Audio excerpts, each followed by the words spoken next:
प्यारे बच्चों, इसमें दिया गया है कि कक्षा 10 का हम चैप्टर नंबर जो है 3 पढ़ा रहे हैं और पाठ का नाम जो है वो इलेक्ट्रिसिटी है। इलेक्ट्रिसिटी मतलब होता है विद्युत।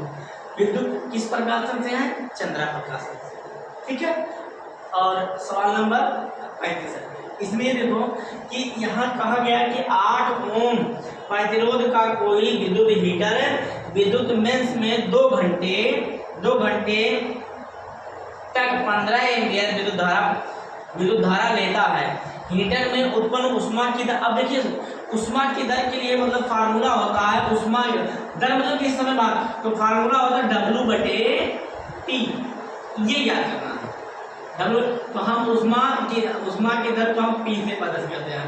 P बराबर हमारा फार्मूला होता है I²RT। अब यहाँ लिखते हैं W/T, यहाँ पर भी T भाग दिएगा ना, तो T से T क्या होता है? कैंसिल। इसके स्थान पे हम लिखते हैं P, है ना। कार्य में जब परिवर्तन होता है तो शक्ति कहा जाता है। तो I²R, तो P बराबर I का मान कितना है? 15 का स्क्वायर गुणे 8। 15 का स्क्वायर करेंगे 225 गुणे 8। 8 पंचे 40 और 8 में 16 4 20 और 8 में 16 2 18। इतना हमारा क्या हो गया? वाट हो गया। ये हमारा 35 नंबर। 36 नंबर देखो, 36 नंबर जो सवाल है वो फिगर पे डिपेंड है। फिगर क्या है?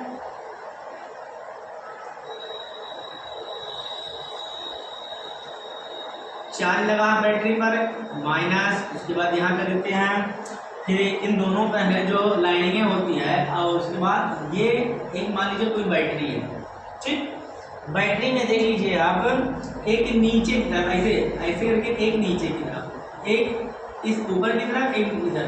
तो इसमें जो होते हैं प्रतिरोध जो है डाला जाता है। इसमें प्रतिरोध यदि मान लेते हैं डाल दिया गया है तो इसमें प्रतिरोध इस प्रकार, और एक ये जो है फिर यहाँ पे लागू ऐसे से नीचे भी है।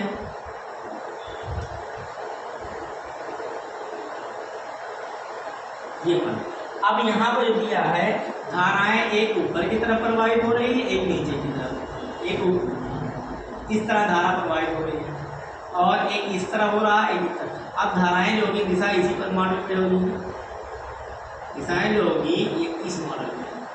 ठीक, अब ये देख लिया जाए, यहाँ धारा इस प्रकार होगा, तो माई की बात धारा इस प्रकार होगा।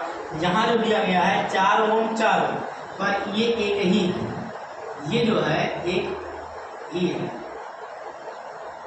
ठीक, अब उसके बाद नीचे जो दिया गया है यहाँ पर 8 ओम है और एक यहाँ 4 ओम है, फिर उसके बाद यहाँ और बैटरी में जो विभवांतर लगा है इसमें ये तो नहीं दिया गया है।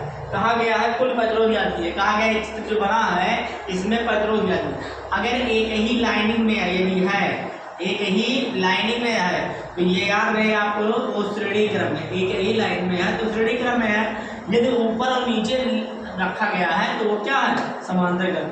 ये भी याद है, चाहे कितना प्रतिरोध हो, प्रतिरोध चाहे कितना हो, चाहे 10 12 15 20 कुछ भी हो, लेकिन अगर श्रेणी क्रम में है उत्तर उसका समांतर क्रम में आएगा। यदि समांतर क्रम है तो उसका उत्तर श्रेणी।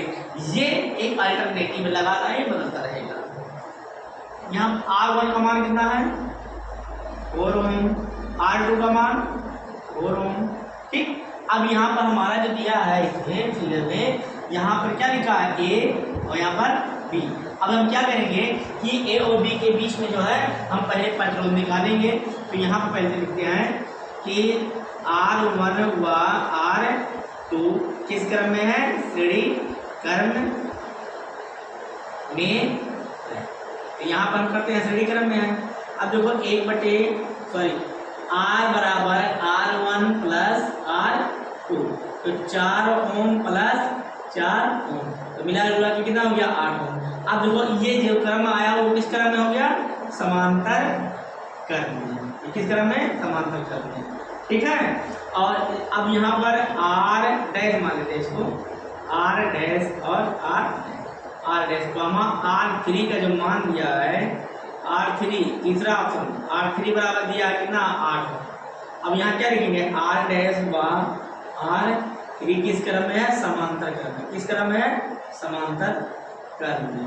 क्रम में तब अब समांतर क्रम के लिए फार्मूला क्या होता है, 1/r बराबर 1/r1 प्लस 1/, यहाँ r डैश है, यहाँ r3 लिख दिया, तो 1/8 प्लस 1/8, r डैश का मान भी 8 है और r3 का मान भी है।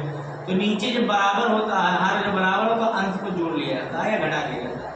तो 2 कितना हो गया 8, 1/8, r बराबर क्या उसको पढ़ देते हैं, 8/2 कट गया, r का मान कितना हो गया 4 ओम। यही हमारा फिगर में यदि आता है तो इसी मॉडल पे आपको बनाना है, ठीक है।